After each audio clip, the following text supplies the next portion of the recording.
Hello বন্ধুরা, welcome to পুষ্পালি কিচেনে।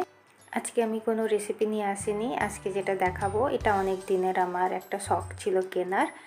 আজকে আমি নিয়েছি, তাই সেটা আনবক্সিং করে দেখাচ্ছি। এতে রান্নাঘরের কাজ অনেকটাই কমে যায়, খুব তাড়াতাড়ি যে কোনো সবজি সব কিছুই কাটা হয়ে যায়। আমি যেটা নিয়েছি সেটা পিজন কোম্পানির হ্যান্ডি চপার। এটা ছোট সাইজের নিয়েছি, 400 মিলি এটা ক্যাপাসিটি আছে।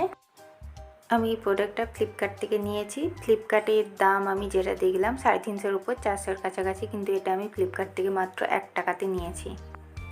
কারণ ফ্লিপকার্টে আমার বেশ কিছু সুপার কয়েন জমে গেছিলো, তাই এটা আমি 1 টাকাতে নিয়েছি। সুপার কয়েনের অফার চলছিল এই সময়, তাই নিয়েছি। এটা আমি কিনেছি প্রায় 1 সপ্তাহ হয়ে গেছে। 1 সপ্তাহ আমি এটা ইউজ করে নিয়েছি। এর কালারটাও দারুণ আর জিনিসটাও খুবই সুন্দর দেখাচ্ছি, মেটেরিয়ালটা খুবই ভালো।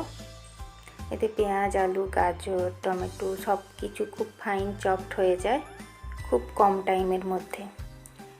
হ্যান্ডি চপারটা অনেক দিন থেকে আমার নেওয়া শখ ছিল, কিন্তু নেওয়া হয়ে ওঠেনি। আমি যখন 1 টাকারে সুপার কয়েনের অফারটা দেখলাম, সঙ্গে সঙ্গে এটা অর্ডার করে দিলাম। এই যে পেঁয়াজটা আমি কুচিয়ে দেখাচ্ছি, কত সুন্দর ফাইন কোচানো হয়ে গেছে আর খুবই তাড়াতাড়ি। তাহলে চলো বন্ধুরা, আজ এইটুকুই। আর আমার রেসিপি যদি ভালো লেগে থাকে তাহলে আমার চ্যানেলকে প্লিজ লাইক, সাবস্ক্রাইব এবং শেয়ার করতে ভুলবেন না। Thank you for watching.